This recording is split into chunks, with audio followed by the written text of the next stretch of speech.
Welcome भैया, welcome to causes फॉरेंसिबस। कैसे हो पहले ये बताओ। Thank you. बस बढ़िया है, तुम बताओ कैसे हैं। और चल रहा है बस। और आपका मतलब काम धंधा सब सही चल रहा है ना? हाँ ठीक है, अभी तो लॉकडाउन की वजह से सब बंद है। एकेडमिक्स तो पता ही होगा तुम्हें। चलो बाकी तो सही है। ठीक है। मैं तुम कैसे हो? मैं पहले बता देता हूँ मतलब ये सीन क्या अपन करने वाले हैं। इधर अपन ये करेंगे कि जैसे आप माइक्रोबायोलॉजी के फील्ड से हो, आप पूरा out and out hmm. UG PG दोनों माइक्रोबायोलॉजी से किया है आपने। मैं out and out hmm. Forensic से हूँ। तो ऐसे लोगों की क्वेश्चंस आ जाते हैं कभी कभी कि फोरेंसिक बेटर है या फिर माइक्रोबायोलॉजी बेटर है या फिर बायोटेक्नोलॉजी बेटर है, या फिर मतलब फोरेंसिक के साथ बाकी फील्ड को कंपेयर करते हैं और फिर पूछते हैं कि कौन सा बेटर है। तो मैंने सोचा है कि ऐसा क्यों ना हम ऐसा लेके आए ऐसी एक चीज जहाँ पे हम दो अलग अलग फील्ड्स के बंदे होंगे और हम एक दूसरे के मतलब एक दूसरे के अपने अपने फील्ड के बारे में हम बात करेंगे और फिर ऑडियंस को मतलब जितना हम नॉलेज दे सकते हैं उनको हम दे देंगे। और फिर बाकी उनके ऊपर डिपेंड करेगा उनको कौन सी चीज करना है कौन सी नहीं करना है। तो मेन थीम यही है इस चीज का, ये जो मैं फॉर्मेट लेके आया हूँ। तो पहले हम बात करते हम्म। हैं कि माइक्रोबायोलॉजी, पहले आप माइक्रोबायोलॉजी का बताना फिर मैं अपना फोरेंसिक का बताऊंगा। और अपन चार ठीक है। के ऊपर बात करेंगे। पहला कि एलिजिबिलिटी क्राइटेरिया कौन कौन पढ़ सकता है। फिर हम बात करेंगे सिलेबस क्या क्या पढ़ना होता है दोनों फील्ड्स में। फिर हम बात करेंगे कि इसके जॉब स्कोप्स कितने होते हैं, जॉब एम्प्लॉयमेंट की अपॉर्चुनिटीज कितनी होती है। एंड लास्ट में हम सैलरीज की बात करेंगे कि सैलरीज कितना मिलता है। तो फिर हम स्टार्ट करते हैं ठीक है। With the eligibility criteria. आप बताओ फिर माइक्रोबायोलॉजी पढ़ने के लिए लोगों को क्या क्या चीजें होनी चाहिए उनके पास। यूजी में पहले बताना फिर आप पीजी का बताना। बिल्कुल बिल्कुल, क्राइटेरिया बहुत सिंपल है। आपको 11th और 12th में आपका बायोलॉजी सब्जेक्ट होना चाहिए। ठीक है, हम्म। देन उसके बाद आपके किसी भी स्टेट यूनिवर्सिटी में या कॉलेजेस में या फिर किसी प्राइवेट कॉलेज में आपको बीएससी माइक्रोबायोलॉजी मिल जाएगा। वो आप लोग को पता करना होगा कि आपके जिस कॉलेज में आप अप्रोच कर रहे हो वहाँ माइक्रोबायोलॉजी सब्जेक्ट है या नहीं। क्योंकि हम्म। माइक्रोबायोलॉजी एक एडवांस बायोलॉजिकल सब्जेक्ट है जो कि वायरसेस, बैक्टीरिया, फंगस, प्रोटोजोम सभी से डील करता है। ठीक है। हम्म। और ये थोड़ा रिस्की भी हो सकता है क्योंकि आपको पता है कि बैक्टीरिया समटाइम्स डिसीज कज कर देते हैं और आप इस अगर हैंडलिंग में प्रॉब्लम हुई या आपने कुछ भी रिस्क लिया तो आपको बीमारी हो सकती है। तो हम्म। माइक्रोबायोलॉजी एक अच्छी अपॉर्चुनिटी है इस फ्यूचर के लिए भी। और अभी भी जो आप देख सकते हैं कोरोना की वजह से कितना बहुत प्रॉब्लम हो रहा है, तो माइक्रोबायोलॉजी की बहुत डिमांड है अभी मार्केट में। हम्म। तो अब जैसे 11 12 बायोलॉजी सब्जेक्ट लेने के बाद आप किसी भी पर्टिकुलर यूनिवर्सिटी में एडमिशन ले सकते हैं। एंड जैसे मैं यहाँ इंदौर में रहता हूँ मध्य प्रदेश में, तो यहाँ की जो बेस्ट यूनिवर्सिटी है वो है होलकर साइंस कॉलेज। वो है Holkar science college autonomous college है और यहाँ पे बीएससी माइक्रोबायोलॉजी अवेलेबल है।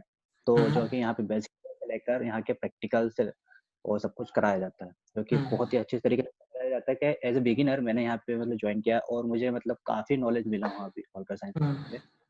प्रैक्टिकल भी उन्होंने मुझे बेसिक लेवल से बहुत अच्छे से सिखाया हर बच्चे को। ऐसा नहीं कि आप किसी टीचर के फेवरेट है तो उन्होंने आपको सिखाया। हम्म। प्रॉपर सभी बच्चों को सिखाया जाता है किस तरह से माइक्रोबायोलॉजी में किस तरह से काम किया जाता है। सभी इंस्ट्रूमेंट से मुझे रूबरू कराया गया कौन सा इंस्ट्रूमेंट किस तरह से यूज किया जाता है और प्रॉपर मेरी वहाँ पे स्टडी हुई। तो अब माइक्रोबायोलॉजी की अगर हम बात कर रहे हैं तो माइक्रोबायोलॉजी में आप आपको सबसे ज्यादा जरूरी काम होता है वो होता है हाइजीनेशन का ध्यान रखना, हम्म। आपके टेक्निक्स और आप जिस चीज़ से डील कर रहे हैं उसकी आपको इन्फॉर्मेशन, आपको नॉलेज होना चाहिए कि आप किस चीज़ से डील कर रहे हैं। जैसे मेरा हम्म। एक्सपीरियंस है, मैंने हम्म। ग्रेजुएशन के बाद मैंने 1 साल डॉक्टर डीएस चिटनीस को मैंने असिस्ट किया था। वो चीफ माइक्रोबायोलॉजिस्ट है यहाँ के चौइथराम हॉस्पिटल में। तो वो आपने बीएससी के उनके बाद अंडर में करा? मैंने बीएससी की बात किया था क्योंकि मैंने एमएससी के लिए मुझे एंट्रेंस एग्जाम दे रही थी जिसमें मैंने जैम क्लियर किया था, आईआईटी हाँ। JAM 525 rank life science. Then उसके बाद हम्म। पर मेरा इंटरव्यू क्लियर नहीं हो पाया, तो उस वजह से मैंने सोचा कि मैं 1 साल का ड्रॉप लेता हूँ। और इस बीच मैंने डॉक्टर को भी असिस्ट किया ताकि उनसे मेरे को नॉलेज मिलता रहे, वो मेरे ही फील्ड से रिलेटेड थे। तो हम्म। उन्होंने मुझे काफ़ी कुछ सिखाया। तो हम्म। वो मुझे फंड भी देते थे। अगर उन्होंने मुझे जॉब अपॉर्चुनिटी भी दी थी कि जॉब अपॉर्चुनिटी आप as a beginner, as a fresher आपको माइक्रोबायोलॉजी में आफ्टर बीएससी ज़्यादा से ज़्यादा 14 से 15,000 की नौकरी मिलती है वो हमको बाद में डिस्कस, हॉस्पिटल में। ये वाला पोर्शन एक ही में। चल ठीक है, मैं बता देता हूँ। चल ठीक है, तो मैं बता देता हूँ। तो मेरे बीएससी के बाद वहाँ डॉक्टर डीएस को मैंने असिस्ट किया। हाँ। देन उन्होंने मुझे वहाँ पर भी प्रोवाइड करते थे विद ट्रेनिंग में। तो हम्म। उन्होंने मुझे ट्रेनिंग में सब कुछ सिखाया किस तरह से आप मीडिया, बैक्टीरिया के साथ हम्म। डील करते हैं, फिर किस तरह से करते हैं और फिर किस तरह से कौन-कौन सी टेक्निक्स होती है जहाँ भी यूज़ करते हैं।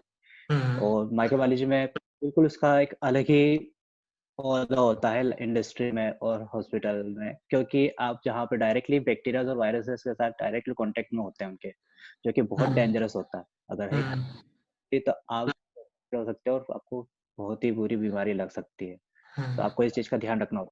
और और मेन एमएससी पढ़ने के मास्टर्स लिए मतलब आपको माइक्रोबायोलॉजी फील्ड से होना पड़ेगा या फिर किसी भी साइंस के स्ट्रीम से हो सकते हो? एमएससी के लिए आपको ऐसा नहीं है कि माइक्रोबायोलॉजी तो आपका, अगर आपने बीएससी एमएस माइक्रोबायोलॉजी की है तो कोई प्रॉब्लम नहीं है। अगर आप हाँ दूसरी फील्ड से जैसे प्लांट बायोलॉजी से अगर हो गए बीएससी की आपने, या फिर आपका बॉटनी हुआ, जूलॉजी भी हुआ मेन स्ट्रीम में, या मतलब आपने एक बायोकेमिस्ट्री इम्यूनोलॉजी भी की है अगर कोई बीएससी से, फिजिक्स या या फिर मैथ्स का बंदा नहीं जा सकता इसमें? नहीं नहीं नहीं नहीं नहीं नहीं मैथ फिजिक्स स्ट्रीम वाला कोई भी रिलेटेड नहीं। कोई सा भी स्ट्रीम हो उसके बंदे एमएससी जी, माइक्रोबायोलॉजी कर सकता है, राइट? कोई भी बीएससी में अगर बायोलॉजी आपको के बोल स्ट्रीम से हो। बायोलॉजी है आपको, सिर्फ बायोलॉजी से ही बच्चे इसमें ले हाँ सकते हाँ हैं हाँ एडमिशन माइक्रोबायोलॉजी के। हाँ हाँ। तो ज़्यादा मतलब स्पेसिफिक तो बीएससी में अगर आपका मतलब कोई भी सब्जेक्ट रहा हो, इम्यूनोलॉजी, बायोकेमिस्ट्री, या फिर आप इन्फॉर्मेटिक्स साइंस से भी हुए, तो आपको जिसमें आप जा सकते हो।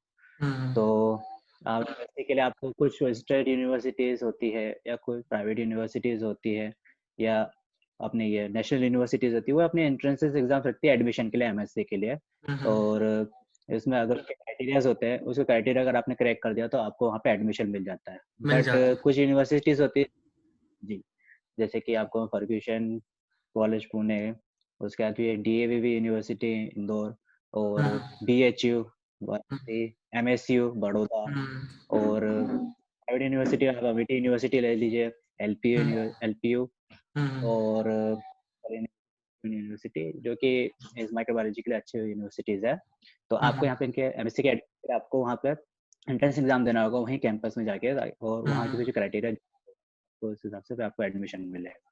अच्छा। और कुछ स्टेट यूनिवर्सिटीज होती है जो कि वो पहले अपने ही यूनिवर्सिटी के बच्चों को प्रायोरिटी देती है, लाइक गुजरात, महाराष्ट्र के, वो अपने पहले वो बच्चों डोमिसाइल वाला फंडा होता है को उसमें। हाँ हाँ। मिसाइल का इशू। हम्म। तो वो आप पे डिपेंड करता है। फिर अगर आपको लगता है कि आप क्रैक कर सकते हैं तो वहाँ जा सकते हैं आप आराम से एमएससी के लिए। हमारे देन फोरेंसिक में तो ये होता है कि जैसे माइक्रोबायोलॉजी का साइंस स्ट्रीम से होना कंपलसरी होता है बीएससी के लिए, तो फोरेंसिक का भी वही सीन। और एमएससी में अगर आप किसी भी साइंस स्ट्रीम से हो, जैसे माइक्रोबायोलॉजी का सिर्फ अगर आप बीएससी बायोलॉजी से बिलोंग करते हो तो ये आप माइक्रोबायोलॉजी कर सकते हो मास्टर्स में। हमारे में फोरेंसिक में क्या होता है, किसी भी साइंस स्ट्रीम से हो, चाहे वो फिजिक्स का हो, चाहे वो बायो का हो, चाहे वो केमिस्ट्री का हो, आप किसी भी साइंस स्ट्रीम से हो आप फोरेंसिक में आके काम कर सकते हो। मेरे को एक चीज और पूछना था आपसे कि बीएससी में चलो तो आप प्राइवेट से कर लो चाहे आप गवर्नमेंट से कर लो, अगर वो यूजीसी एक्रीडिटेटेड होता है, लेकिन मास्टर्स गवर्नमेंट या कौन से कॉलेज से करने से फायदा ज्यादा होता है? मतलब डिग्री की एक वैल्यू होती है। आपको हम्म हम्म वहाँ पे मैं जैसे वहाँ बीएचयू में गया, मेरा सिलेक्शन किया बीएचयू। देन मैं वहाँ गया, उनका जो डिपार्टमेंट था वो था डिपार्टमेंट ऑफ बॉटनी के अंदर। तो हम्म मैं तो उनका खुद का डिपार्टमेंट नहीं था। ठीक है, कोई इश्यू नहीं। तो मैंने वहाँ के फैकल्टीज़ से इंटरेक्शन किया, तो उनकी फैकल्टीज़ तो मुझे बहुत अच्छी लगी। देन उनके हम्म वहाँ का सिस्टम भी, बट वहाँ थोड़ा-सा प्रॉब्लम ये है कि वो गवर्नमेंट कॉलेज है पहली बात। तो गवर्नमेंट कॉलेजेस में फंडिंग का थोड़ा-सा इश्यू होता है। वहाँ के प्रैक्टिकल की जो लैब थी वो थोड़ी-सी आउटडेटेड थी। वहाँ पुरानी मशीन्स देखी मैंने, जो कि आज के टाइम के हिसाब से वो बहुत ही पुरानी मशीन्स थी। देन उसके बाद वहाँ पे किट्स की प्रॉब्लम होती थी। उनके मैंने हम्म सीनियर से बात किया था तो उन्होंने बताया था कभी-कभी किट अवेलेबल नहीं होती है, एंड कभी-कभी प्रैक्टिकल के वक़्त भी कुछ रिएजेंट्स होते हैं वो एक्सपायर्ड होते हैं। तो मुझे थोड़ा-सा प्रॉब्लम हुआ क्योंकि अब मैं मास्टर्स करने जा रहा था और मैं अपने फ्यूचर का कोई रिस्क नहीं लेना चाहता था। देन तो मैंने फिर उसके बाद मैंने अमिटी यूनिवर्सिटी जाके, प्राइवेट यूनिवर्सिटी है इंडिया में, हम्म तो मैंने वहाँ पे अप्लाई किया हुआ था और जहाँ मेरा सिलेक्शन ऑलरेडी हो चुका था। तो मैंने वहाँ पे अच्छी लैब देखी थी। वहाँ की मैंने लैब देखी थी जो कि काफ़ी अच्छी थी। वहाँ अच्छे। पे मतलब पीसीआर मशीन से लेकर माइक्रोस्कोप से लेकर सब कुछ अच्छा था।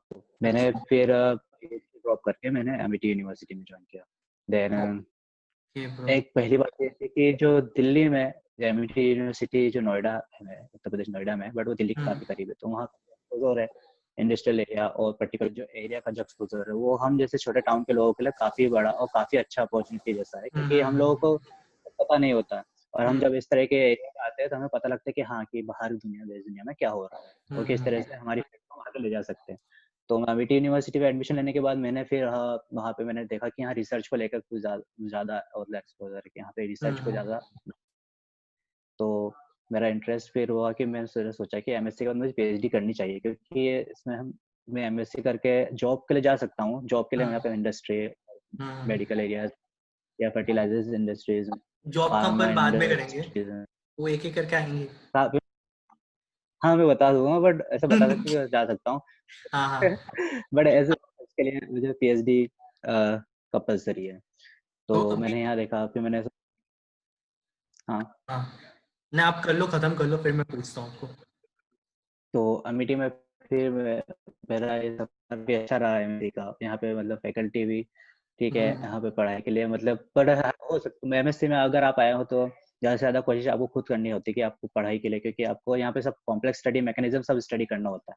क्योंकि आप एमएससी में इम्यूनोलॉजी पढ़ेंगे, वायरोलॉजी, बैक्टीरियोलॉजी, सो कि एक इंडिविजुअल सब्जेक्ट्स हो जाएंगे, और उन इंडिविजुअल सब्जेक्ट्स में कई तरह के मैकेनिज्म्स आपको पढ़ने होंगे, जिसमें एंटीबॉडी, एंटीजन इंटरेक्शंस हो गए, प्लस फिर आपको डीएनए से भी रिलेटेड आपको भी स्टडी करनी होती है, इसमें जेनेटिक स्टडी भी करनी होती है। और फिर आपको माइक्रोबायोलॉजी में फिर आपको बायोकेमिस्ट्री स्टडी करनी होगी, soil microbiology, medical microbiology, environmental microbiology. आपको पर्टिकुलर पूरा एक जो बायोलॉजी में आपने जितनी भी स्टडी की है होल ओवर अपने लाइफ में, उससे मतलब कि आपको एनवायरमेंट से लेकर सब कुछ आपको स्टडी करना चाहिए। ह्यूमन बॉडी से लेकर एनिमल बॉडी से लेकर एनवायरमेंट, सबकी माइक्रोबायोलॉजी स्टडी आपको करनी होती है। और फिर अगर आपको इसमें अगर और आगे पढ़ना है तो आप आगे भी पीएचडी के लिए जा सकते हैं। मतलब तो मेरा सेकंड क्वेश्चन आप यही था आपके लिए कि आपको क्या क्या मतलब सिलेबस क्या होता है, क्या क्या चीजें पढ़नी होती है माइक्रोबायोलॉजी में, वो आपने बता ही दिया। मतलब इसके अलावा जो जितने भी सब्जेक्ट्स आपने मेंशन किए उसके अलावा कोई और चीज भी पढ़नी होती है कि इतना ही होता है? अगर जैसे आप एमएससी के बाद अगर आप सोचते हैं कि बाहर फॉरेन में अगर आपको पीएचडी करने का मन है, लाइक यूरोप में या अमेरिका में या ऑस्ट्रेलिया, हम्म तो आप उनके अकॉर्डिंग फिर आप पहले से प्री स्टडी करनी होगी आपको। जैसे मान लीजिए कि मेरे जो अमिटी में था तो हम लोगों को फॉरेन लैंग्वेजेस करके एक सब्जेक्ट थे, जिसमें फ्रेंच, स्पेनिश और जर्मन और हमको लैंग्वेज सिखाते थे। तो मैंने वहाँ पे फ्रेंच ले रखा था, क्योंकि हमारी जो मोस्ट ऑफ द स्टडी में हम लोगों ने जो माइक्रोबायोलॉजी में हमने देखा है कि जैसे लुईस पास्चर और कई सारे जो साइंटिस्ट थे वो फ्रेंच से रिलेट करते थे, तो मैंने फ्रेंच को ज़्यादा प्रेफर किया था। अगर इन फ्यूचर अगर मुझे कभी पीएचडी के लिए अगर मुझे वहाँ मौका मिलता तो मुझे, ताकि लैंग्वेजेस वहाँ के सीखने में प्रॉब्लम ना हो, इसलिए मैंने उस लैंग्वेज को प्रेफर किया था। ओके। देन नहीं मैं ये पूछ रहा हूँ जो कोर सब्जेक्ट्स होते हैं माइक्रोबायोलॉजी में, तो उसमें क्या क्या चीजें पढ़नी होती हैं, मतलब क्या माइक्रोबायोलॉजी में कवर्ड होते हैं उसमें, मतलब बीएससी एमएससी मिला बोल दो, एक चीज बता दो आप। हाँ, अगर मैं बीएससी एमएससी दोनों मतलब अपने 5 साल के अगर एक कंप्लीट कोर्स में बताता हूँ, तो हम्म बैक्टीरियोलॉजी, हम्म वायरोलॉजी, हम्म इम्यूनोलॉजी, हम्म बायोकेमिस्ट्री, हम्म ये जो कोर सब्जेक्ट है ये आपको स्टडी करने होते हैं। प्लस इसके बाद फिर आपको फिर medical microbiology in hmm MSc में, hmm medical microbiology, industrial microbiology, then environmental microbiology, hmm soil microbiology, ये सब हम्म स्टडी आपको करना होता है। वो हम्म क्योंकि अगर आगे आपके फील्ड में अगर आप जॉब करना चाहते हैं तो ये आपको हम्म सब्जेक्ट काफी फायदा पहुंचाते हैं वहाँ की चीजों को समझने के लिए, किस तरह से आपको वहाँ के बैक्टीरिया को डील करना है, किस तरह से उनका यूज करना है, और किस तरह से उनसे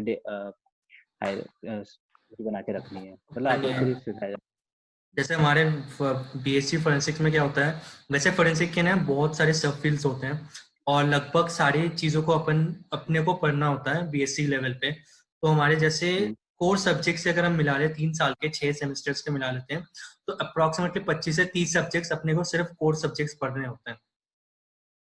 उसके बाद तो एमएटी में, जैसे मैं भी एमएटी का ही हूँ, तो अपने को वो सारे foreign languages, communications, behavioural sciences तो पढ़ने होते थे। उसके साथ साथ हमने 3 साल में लगभग 25 से 30 कोर्सेस, मतलब कोर कोर्सेस हमने पढ़े हैं इस फील्ड में। वे पता नहीं क्यों इतना ऑफ हो गया था ऑप्शन। हाँ, तो वही मैं यही था सिलेबस, लगभग अपने को 25 से 30 कोर सब्जेक्ट्स पढ़ने होते हैं बीएससी में। और एमएससी में डिपेंड करता है आप किस चीज पे आप स्पेशलाइजेशन कर रहे हो, उस हिसाब से अपने को पढ़ना होता है। तो इसके बाद हम बात करते हैं कि जॉब अपॉर्चुनिटीज, जॉब स्कोप्स कितने कैसे होते हैं फ्रेशर्स के लिए, एक्सपीरियंस के लिए, आपको एक्सपीरियंस कैसे गैदर करना मतलब कर सकते हो आप इस फील्ड में, माइक्रोबायोलॉजी में स्पेसिफिकली इस फील्ड में क्या क्या बताओगे?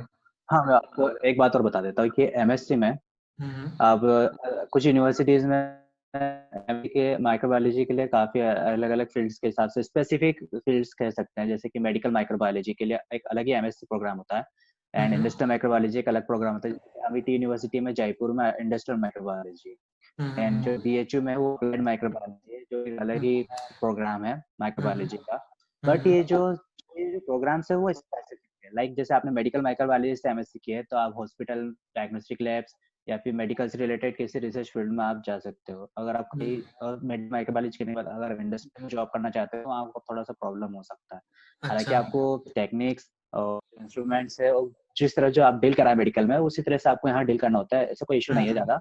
इंडस्ट्री हम्म मेडिकल में कोई ज्यादा फर्क नहीं है, आपको बस माइक्रोबायोलॉजी का नॉलेज होना चाहिए और कुछ नहीं। तो बस आपको बता देता हूँ कि एमएससी में भी हम लोग के ऐसे अलग अलग प्रोग्राम्स होते हैं, इंडस्ट्री, अच्छा। Medical and hmm microbiology. और फिर जो मैंने जो माइक्रोबायोलॉजी की है, जो एमएससी की है, मेरी जनरल माइक्रोबायोलॉजी है, जिसमें मुझे हम्म। इंडस्ट्रियल, मेडिकल और सभी जिसका मेरे को मतलब नॉलेज है, आप जिसमें हम सही लोग को मतलब कुछ भी सारे स्पेसिफिक फील्ड में जितने भी ब्रांचेस है माइक्रोबायोलॉजी में, वो सारे फील्ड्स में आप जा सकते हो क्योंकि अपने जनरल जी। माइक्रोबायोलॉजी तो क्योंकि मतलब। मैंने जनरल माइक्रोबायोलॉजी की है, तो मैं ओवरऑल मैंने सभी तरह के जो फील्ड्स हैं उन सभी से मैंने नॉलेज लिया। तो मतलब यहाँ पे जॉब्स के स्कोप मतलब एम्प्लॉयमेंट चांसेस कितना होता है, मतलब जितने भी बंदे मतलब पास आउट हो जाते हैं मतलब सबको नौकरियां मिल जाती है कि नहीं, रुकना पड़ता है, थोड़ा टाइम देना पड़ता है। जॉब का मैं आपको बता देता हूँ, अभी इंडिया में अभी जैसे कि आपको आफ्टर बैचलर्स आप मेडिकल फील्ड में, हॉस्पिटल्स में, डायग्नोस्टिक लैब में, या फिर हम्म इंडस्ट्री जैसे फार्मा इंडस्ट्रीज हो गया, फर्टिलाइजर इंडस्ट्रीज हो गई, यहाँ अप्लाई कर सकते हैं। तो वहाँ जो हम्म आपको जो एज ए फ्रेशर आपको जो सैलरीज मिलेगी हम्म इंडस्ट्री में, आपको ज्यादा से ज्यादा 10 से 12 हजार रुपए महीना मिलेगा। और वो हम्म इंडस्ट्री आपको फार्मा इंडस्ट्री, फर्टिलाइजर इंडस्ट्री, या फिर आप कोई भी वाटर जैसे बिस्लरी वाटर की जो कंपनीज हो गई वहाँ पे हम्म माइक्रोबायोलॉजी हम्म आपको ज्यादा से ज्यादा 10 12 हजार रुपए की सैलरी मिलेगी एज ए बिगिनर फ्रेशर। हम्म और मेडिकल में भी आपको सेम पैकेज है, आपको 10 से 12 हजार रुपए महीना आपको हॉस्पिटल्स में, डायग्नोस्टिक लैब में मिलेगा, जो कि विद एक्सपीरियंस आपको फिर बढ़ता जाएगा।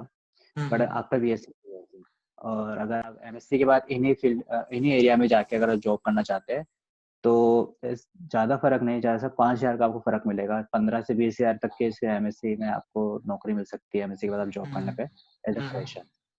अठारह मतलब हजार फ्रेशर्स को मिल जाती है नौकरी after after they pass out. हाँ, फ्रेशर्स को अभी नौकरी मिल जाती है, ऐसा कोई ज्यादा इशू नहीं होता है कि अगर आप नहीं, बट अगर आप जैसे चाहते हैं कि आपको हाई पैकेज के लिए अगर है तो आपको थोड़ा सा फिर उसके लिए प्लान करना होगा। लाइक कि अगर जैसे मैंने एमएससी की है, अब एमएससी हम्म के बाद अगर मैं पहले देखना चाहूंगा कि मुझे कौन सी कहाँ पे कितना, कुछ हम्म हॉस्पिटल्स होते हैं जो कि आपको सीधा 30,000 के साथ हायर करते हैं after hmm MSc. After hmm MSc की आपकी वैल्यू बढ़िया, एमएससी हम्म और डिग्री होती है। तो हम्म आप जैसे कुछ हॉस्पिटल्स होते हैं, मेदांता हॉस्पिटल या फिर अपोलो हॉस्पिटल, फोर्टिस हॉस्पिटल, जहाँ पे आपको एक बड़े पैकेज के साथ रखते हैं।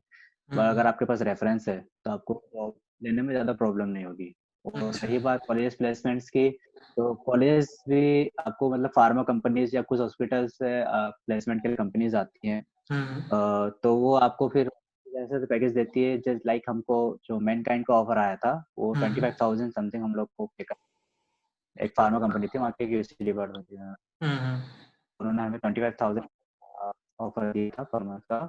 एंड देन मैंने बाहर से मैंने अप्लाई किया था जॉब के लिए, तो हम्म। वहाँ पे फार्मा अप्लाई किया था, सन फार्मा मुझे 28,000 पर मंथ मुझे दे रहा था आफ्टर एमएससी। अच्छा, मतलब काफी सही है फ्रेशर्स के लिए, क्योंकि हमारे यहाँ तो मतलब बीएससी के बाद तो उतना कुछ है नहीं। एमएससी तो हम फोरेंसिक में आपको एमएससी करना ही होगा, चाहे आप कोई सा भी फोरेंसिक के फील्ड में आप चले जाओ। और हमारे यहाँ जो फ्रेशर्स के रेंज होते हैं वो लगभग मतलब डिपेंड करता है आप कहाँ पे काम करते हो। अगर आप government central forensic science lab में काम करते हो एज अ फ्रेशर, तो आपकी in hand salary around 35 to 45 के डिपेंड करता है कौन से सेंट्रल फोरेंसिक लैब में काम करते हो। But in general private sectors ले लो और बाकी कुछ सेक्टर्स होते हैं जहाँ पे फोरेंसिक के फ्रेशर्स काम करते हैं, वहाँ पे in an average on an average salary का रेंज होता है अराउंड 10 to 15 के। एंड विद एक्सपीरियंस वो बढ़ता है। बट जितना आपने बताया माइक्रोबायोलॉजी के माइक्रोबायोलॉजी की फील्ड के बारे में, जितना मैं जानता हूँ फोरेंसिक के फील्ड के बारे में, microbiology still ahead of forensic, ये हम कह सकते हैं, क्योंकि एटलीस्ट फोरेंसिक में ना 50-50 होती है जॉब्स की चांसेस, कि आपके पास ये गारंटी नहीं होता है कि आपको जॉब मिलेगा ही मिलेगा, चाहे कैसा भी जॉब मिल रहा है। आफ्टर यू पास आउट आपको बहुत मेहनत करनी होती है, आपको बहुत स्ट्रगल करना होता है। एंड माइक्रोबायोलॉजी में एटलीस्ट आपको जॉब मिल जाती है आफ्टर यू पास आउट। और मैं एक और बात बता देता हूँ जॉब के लिए। अगर आपका जैसे मन अगर रिसर्च में है और आप हम्म जैसे नेट गेट अगर क्लियर नहीं कर पाते हैं, तो हम्म इंडिया में ऐसे कई सारे रिसर्च लैब्स है, CSIR, देन उसके हम्म बाद फिर आईसर, ICAR, ये इतनी बड़ी बड़ी जो रिसर्च इंस्टीट्यूट्स है, यहाँ पर हम्म, PA यानी कि प्रोजेक्ट असिस्टेंट प्रोग्राम चलता है, जो कि अच्छा 25,000 पर मंथ के हिसाब से वो आपको सैलरी देते हैं। और वहाँ के प्रोजेक्ट्स जो चलते हैं उसमें वो हाँ आपको इन्वॉल्व करते हैं, PhD स्टूडेंट्स। वहाँ पे हम्म आप अपना, अगर आपकी किस्मत रही तो आप वहाँ पे पेपर पब्लिकेशंस भी कर सकते हैं, कुछ पेटेंट भी करवा सकते हैं। तो आपको वहाँ हम्म, रिसर्च के लिए काफ़ी फायदा होता है अगर आफ्टर MSc। देन उसके अच्छा बाद फिर आप चाहते हैं कि अगर फॉरेन में भी अप्लाई करना चाहते हैं, जस्ट लाइक कि मुझे अभी फॉरेन कनाडा से मुझे ऑफर आया है, अपॉइंटमेंट लेटर आया है मुझे हम्म जनरल हॉस्पिटल से। वहाँ पे हम्म, मैं PhD करना चाहता था, बट मुझे वहाँ पे जॉब अपॉर्चुनिटी का भी मुझे ऑप्शन मिला, तो मैंने वहाँ पे जॉब के लिए अप्लाई किया। देन वो मुझे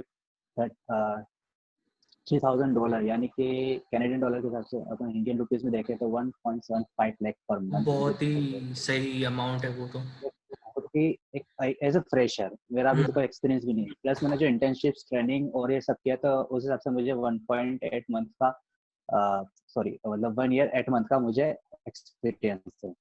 देन हम्म, उसके बाद मैंने उन्हें रिज्यूमे दिया, उन्होंने मेरा रिज्यूमे देखा। देन उसके बाद उन्होंने मुझे वहाँ पे अपॉइंट किया एज अ माइक्रोबायोलॉजिस्ट, जो कि मुझे 1.75 lakh per month in Indian rupees में वो मुझे अब बुला रहे हैं। कॉन्ग्रेचुलेशन।